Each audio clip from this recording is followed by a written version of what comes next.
Dios les bendiga, amados hermanos.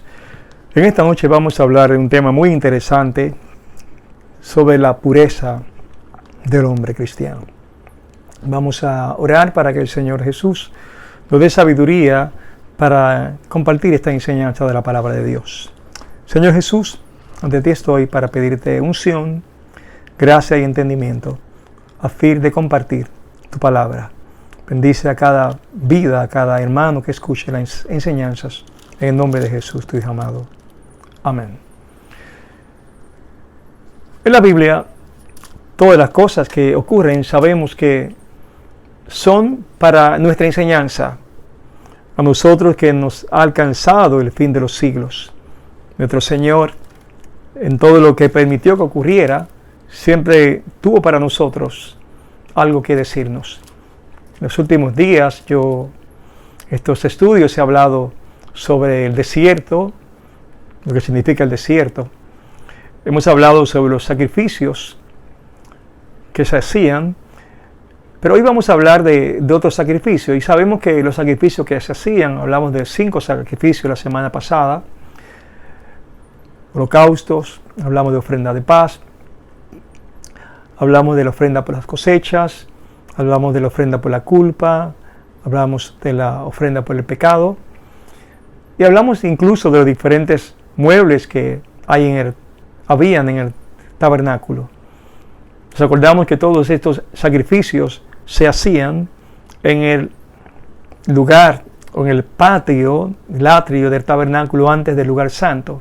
Allí era que se hacían todos los holocaustos en aquel enorme altar de bronce. Pero hoy vamos a hablar de una purificación o de un acto que no tenía que ver nada con el tabernáculo, porque no se hacía dentro del tabernáculo. Y era un sacrificio que no tenía que ver nada con el pecado ni con la culpa, sino con un estado en que el hombre de Israel podía encontrarse a veces en forma casual. ¿Por qué?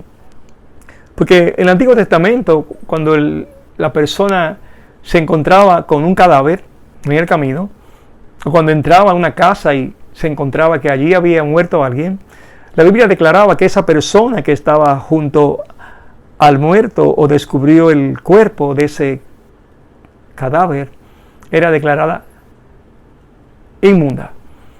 Pero aquí la palabra inmunda lo que significa era que no estaba en la calidad de poder entrar al lugar del campamento. Cuando una persona estaba inmunda, significaba que su comunión, vamos a decirlo así, su comunión con el pueblo no era posible y tampoco podía ella ir a adorar.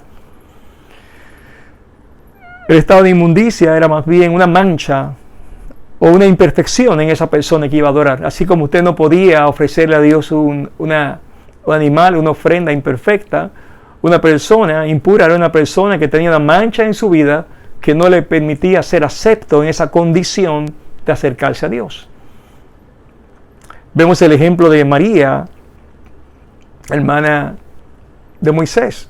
En Números 12 aprendimos que cuando ella pecó contra Moisés y contra Dios, más bien que contra Moisés, contra Dios, ella se enfermó de lepra y al enfermarse de lepra se convirtió en una persona inmunda y hubo que sacarla del campamento. La Biblia dice en Números 12:15, así María fue echada del campamento 7 días y el pueblo no pasó adelante hasta que se reunió con María con ellos. ¿Por qué? Porque una persona inmunda tenía que estar 7 días fuera del campamento. Y en esos 7 días era el tiempo que tomaba ella ser limpia de la maldad o más limpia de la mancha más que maldad. Mancha, aunque en el caso de María se buscó esa lepra por su pecado de murmuración y rebelión contra la autoridad divina. Sin embargo, vamos a leer en Números 19 la provisión que Dios dio a la persona que se encontraba de momento en el estado de inmundicia. Esto es, se encontró con un cadáver o entró en una casa donde había un cadáver. En ese caso todo era inmundo, tanto la casa como los muebles, como la ropa, incluso todo lo que tocara a la persona inmunda lo convertía en inmunda. Yo quiero leerles en Números 19, versículos 1 en adelante, lo que dice la Biblia. Dice, Jehová habló a Moisés y a Aarón diciendo, esta es la ordenanza de la ley que Jehová ha prescrito, diciendo, di a los hijos de Israel que traigan una vaca alazana, perfecta, en la cual no haya falta, sobre la cual no se haya puesto yugo. Vamos a hablar de la descripción. La vaca alazana era el color de esa vaca, era una vaca rojiza, así como el color del café. Pero además de que era rojiza, debía ser perfecta, sin tacha, sin mancha, y además debía haber sido una vaca que no hubiera estado sometido al trabajo del campo, esto es, que no hubiese yugo sobre ella. Un animal perfecto. ¿Qué haría entonces? ¿Qué más se haría? Dice la Biblia, y la daréis a Eleazar el sacerdote, y él la sacará fuera del campamento, y la hará degollar en su presencia. Noten, la muerte del animal no ocurría en el tabernáculo, ocurría fuera del campamento, fuera de la ciudad, fuera de los límites del pueblo. Y dice la Biblia, y Eleazar, el sacerdote, tomará de la sangre con su dedo y rociará hacia la parte delantera del tabernáculo de reunión con la sangre de ella 7 veces. Y hará quemar la vaca ante sus ojos, su cuero y su carne y su sangre, con su estiércol y hará quemar. Luego tomará el sacerdote madera de cedro e hisopo y escarlata y le echará en medio del fuego en que arde la vaca. El sacerdote lavará luego sus vestidos, lavará también su cuerpo con agua, y después entrará en el campamento y será inmundo el sacerdote hasta la noche. Asimismo, el que la quemó lavará sus vestidos en agua, también lavará en agua su cuerpo, y será inmundo hasta la noche. Y un hombre limpio recogerá las cenizas de la vaca, y las pondrá fuera del campamento en lugar limpio, y las guardará la congregación de los hijos de Israel.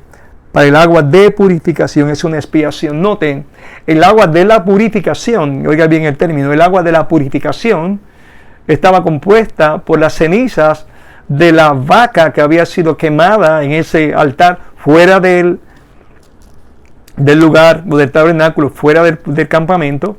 Y esas cenizas combinadas con el agua se llamaba el agua de la purificación. Esa agua iba a ser utilizada exclusivamente para purificar, quitar la impureza ceremonial de las personas que hubiesen estado, repito, presente ante un muerto. Ahora, ¿por qué razón Dios dio esas instrucciones? Hay una enseñanza espiritual, y es que el pecado en sí es algo tan fuerte, de hecho, que nos lleva a la muerte. Y la muerte, al ser el resultado del pecado, cada vez que había una persona que moría, estar 7 días usted en ese estado de impureza, le indicaba y le llevaba a su mente la seriedad de lo que es pecar contra Dios y de cómo Dios la muerte lo tomaba como algo de mucha importancia. Pero también Dios entonces dio las instrucciones para limpiar a la persona que estaba impura. Quiero hacer énfasis en que la persona impura no era una persona que estaba desechada por Dios, de una persona que había pecado. Para el pecado estaba la ofrenda por el pecado. Para la culpa estaba la ofrenda por la culpa.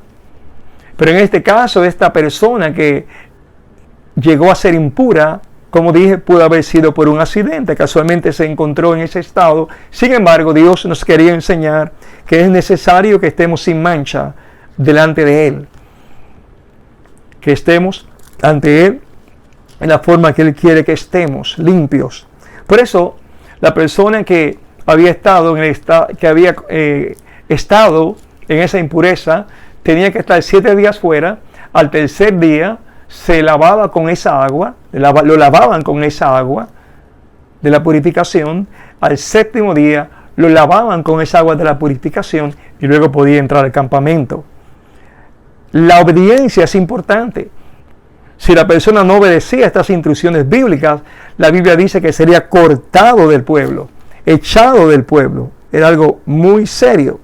Quiere decir que había que obedecer completamente las Escrituras. Leo el versículo 18 de Números 19. Dice, y un hombre limpio tomará hisopo. El hisopo era sencillamente ramas de una planta donde se humedecía para regar esa agua, y lo mojará en el agua y lo rociará sobre la tienda, sobre todos los muebles, sobre las personas que allí estuvieren y sobre aquel que hubiera tocado el hueso o el asesinado o el muerto o el sepulcro. Y el limpio rociará sobre el inmundo al tercero y al séptimo día, y cuando lo haya purificado el día séptimo, él lavará luego sus vestidos, y asimismo se lavará con agua y será limpio a la noche. Y todo lo que el inmundo tocare será inmundo, y la persona que lo tocare será inmunda hasta la noche. Y es una ilustración de cómo una persona inmunda o manchada es capaz de manchar a otras personas. Por eso la Biblia, cuando nos habla de la conversión, nos dice que salgamos, que no toquemos lo inmundo, salid en medio de ellos, y yo recibiré por hijos y yo seré por padre. Es necesario que cuando usted es redimido con la sangre de Jesús, luego tome el paso de comenzar a limpiarse. Por eso la Biblia nos enseña incluso que las malas conversaciones corrompen las buenas costumbres. Ya de antemano es la enseñanza, la necesidad de mantenernos santos para que nuestros vestidos lavados por la sangre de Cristo no tuviesen mancha alguna. Ahora, ¿para qué este ejemplo y esta enseñanza de la purificación? ¿Qué tiene que ver eso con nosotros? Mucho. En Hebreos capítulo 9, versículo 13, la Biblia hablando sobre la obra de Jesús dice: porque si la sangre de los toros y de los machos cabríos y las cenizas de la becerra rociadas a los inmundos, noten que esa frase tiene que ver con Números 19. Santifican para la purificación de la carne, y luego habla de la obra de Cristo. Noten que esa purificación con el agua de la purificación era la limpieza ceremonial de la persona. Vamos a hablar de la parte ética. ¿Por qué? Repetimos, el agua de la purificación no salvaba. El agua de la purificación no quitaba el pecado. El agua de la purificación solo limpiaba. Pero la culpabilidad era quitado por la ofrenda de la culpa del pecado. En el Nuevo Testamento, nosotros cuando nos convertimos, quien nos limpia es el Señor, pero quien perdona nuestros pecados es Dios, quien nos declara justos, porque el sacrificio perfecto, que es Cristo, murió en el altar de la cruz. Así es que somos salvos por la fe en la obra de Jesucristo. Tan pronto aceptamos a Jesús como el Señor de nuestra vida, Dios nos declara justificados y nos santifica, nos separa en Cristo Jesús. Quiere decir que no hay que hacer sacrificio por el pecado, ni sacrificio por la culpa, ni expiación por el pecado, porque ya Cristo, nuestra Pascua, fue crucificada y entregada. Sin embargo, la segunda parte, la purificación, es lo que nos toca. ¿Por qué? Porque nosotros como cristianos muchas veces vamos a mancharnos, y muchas veces con nuestros actos caemos en lo que podemos decir impureza, que no es otra cosa que la falta de crecimiento en la parte ética o de la conducta del cristiano.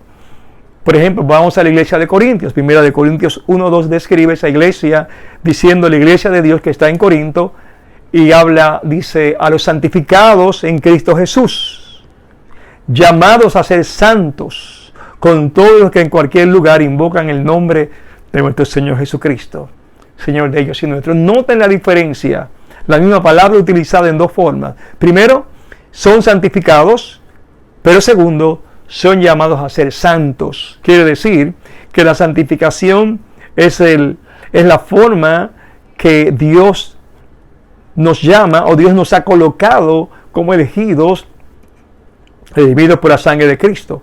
Pero a pesar de esa salvación, nos llama a ser santos. Disculpen.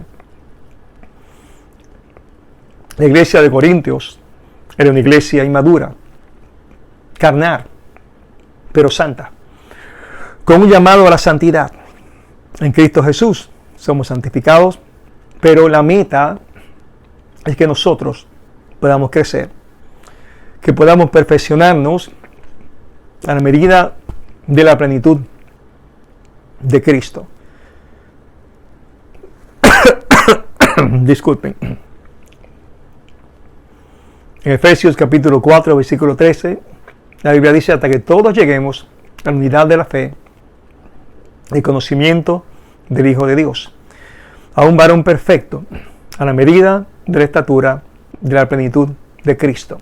Luego dice la Biblia: maridos, amad a vuestras mujeres, así como Cristo amó a la iglesia y se entregó a sí mismo por ella, para santificarla, habiéndola purificado en el lavamiento del agua por la palabra. Noten bien ese término. Habiéndola purificado en el lavamiento del agua por la palabra. Entonces, este texto, esa frase, hace referencia al Números 19, al agua de la purificación. Así es que, como el agua de la purificación, el sacrificio de aquella vaca roja, la sana, las cenizas mezcladas con agua, purificaban para la carne. Ahora nosotros, salvados por la sangre de Jesucristo, el Señor, con el lavamiento del agua, ahora nos limpia, nos purifica a nosotros para el servicio. Pero aquí no tenemos el tipo del agua y la ceniza, sino el antitipo, el cumplimiento, revelando de las Escrituras, que el agua purificadora es la palabra de Dios. Por eso dice, en el lavamiento del agua por la palabra, a fin de presentarse a sí mismo una iglesia gloriosa, que no tuviese mancha ni arruga ni cosa semejante, sino que fuese santa y sin mancha. Dios no solo ha salvado a la iglesia, pero no quiere traernos sucios, ni quiere traernos con manchas, sino que quiere salvarnos. Pero además de salvarnos, Él quiere que su iglesia esté sin arruga, que esté sin mancha. Quiere una iglesia hermosa, quiere una iglesia que no esté en impureza. Y para ese proceso tenemos entonces el lavamiento del agua por la palabra. Usted ha notado que quizás hay muchos creyentes en la vida que su comportamiento, su vida, no son como debieran ser. A veces les juzgamos y hablamos de ellos. A veces el mundo se escandaliza de esos creyentes. ¿Por qué? Porque una cosa es la salvación y otra cosa es la santificación. Los creyentes necesitamos estar constantemente purificados. En Juan 17 la Biblia dice, Jesús orando por sus discípulos, que ya eran salvos, que ya le conocían, pero la oración era: Padre, santifícalos en tu verdad. Tu palabra es verdad. Y ya nos damos cuenta otra vez y se confirma que la palabra de Dios es la verdad y que la forma de ser santificados o purificados es a través de una enseñanza genuina. Es sobre la palabra de Dios que nos da las instrucciones de cómo vivir en forma agradable. Es solo a través de la palabra de Dios que nosotros vamos creciendo hasta llegar a la medida de la estatura de Cristo. Es solo cuando vivimos de esa manera que lo logramos. Ahora bien, ¿por qué nos hace falta esa constante limpieza? Porque nosotros en la vida nos ensuciamos constantemente de muchas formas. Se ensuciamos muchas veces con nuestras metas, cuando nuestras metas de alguna manera sustituyen el propósito de Dios para ti en tu vida. Nos ensuciamos cuando en algún hecho, en alguna forma, en alguna expresión o en algún acto ofendemos a nuestro prójimo, ofendemos a nuestras familias en una forma que deja mucho que decir. Nos ensuciamos cuando permitimos que nuestros pensamientos sean contaminados con tantas cosas que nos rodean, tantas versiones que uno escucha, opiniones e ideas que la gente tiene, y a veces dejamos que penetren a nuestro corazón para llenarnos de dudas o de incoherencias. Esto es, no vivir en la forma que debemos vivir como cristianos. A veces permitimos que sentimientos de rencor o de duda lleguen a nuestra vida, y en ese instante lo que estamos haciendo es manchando nuestra relación con Dios, manchando nuestra vida de diferentes formas. Son situaciones temporales, pero nos ocurren. A veces no estamos en el mismo grado de fe en un día que en otro día. A veces no estamos en la misma confianza que tuvimos hace un tiempo. A veces desciende nuestro grado de confianza, pero Dios quiere que siempre crezcamos en confianza. Primera de Pedro 1:22 dice, habiendo purificado vuestras almas por la obediencia a la verdad. Así es que repetimos, la verdad, la palabra de Dios que es la verdad, y la obediencia a la verdad es la forma en que nosotros somos purificados, en que nuestra mente es purificada, en que nuestro corazón es purificado. En la Biblia tenemos el ejemplo de David, cuando él pecó contra Dios. Él confesó su pecado, él se arrepintió, pero cuando vemos su oración nos damos cuenta que él entendía que necesitaba limpieza. Salmo 51:1 dice, ten piedad de mí, oh Dios, conforme a tu misericordia. Conforme a la multitud de tus piedades, borra mis rebeliones. Lávame más y más de mi maldad, y límpiame de mi pecado. Purifícame con hisopo y seré limpio. Lávame y seré más blanco que la nieve. Noten este recuerdo de David cuando está orando. Lávame, límpiame. Son palabras que nos acuerdan de la necesidad de la purificación. Purifícame con hisopo es una frase directa que hace referencia a este mandamiento de la purificación y del agua de la purificación de Números 19. Y seré limpio. Lávame y seré más blanco que la nieve. Así es que no solamente nos hace falta que Dios nos perdone, de hecho Él nos ha perdonado en Cristo, pero nos hace falta que Él nos limpie, nos lave y que usted tenga la conciencia de que usted necesita ser lavado constantemente. Salmo 24 también nos da otro ejemplo acerca de la limpieza y de la pureza. Dice la Biblia, ¿quién subirá al monte de Jehová? Salmo 24, verso 3. ¿Y quién estará en su lugar santo? Luego dice la Biblia, el limpio de manos y puro de corazón, el que no ha elevado su alma a cosas vanas, ni jurado con engaño. Él recibirá bendición de Jehová y justicia del Dios de salvación. Así que estamos hablando de que hace falta limpieza en nuestras vidas. Hace falta tener un corazón puro, hace falta tener que nuestra alma no se eleve a cosas vanas, y entonces Dios va a bendecirnos. Así que en esta noche hemos aprendido la necesidad de pureza,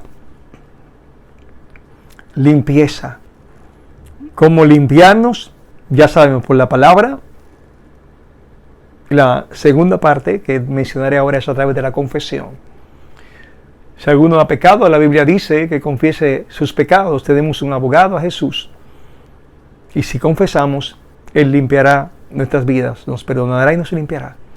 Así que, amados hermanos, acostúmbrate a entender la necesidad de mantenerte limpio delante de Dios, para que tengas intimidad y comunión con el Dios Todopoderoso. Oramos y damos gracias por su palabra. Señor, oro para que la iglesia mantenga esa vida de limpieza que a ti te agrada. En el nombre de Jesús. Amén. Dios les bendiga, amados hermanos. Muchas gracias por su atención.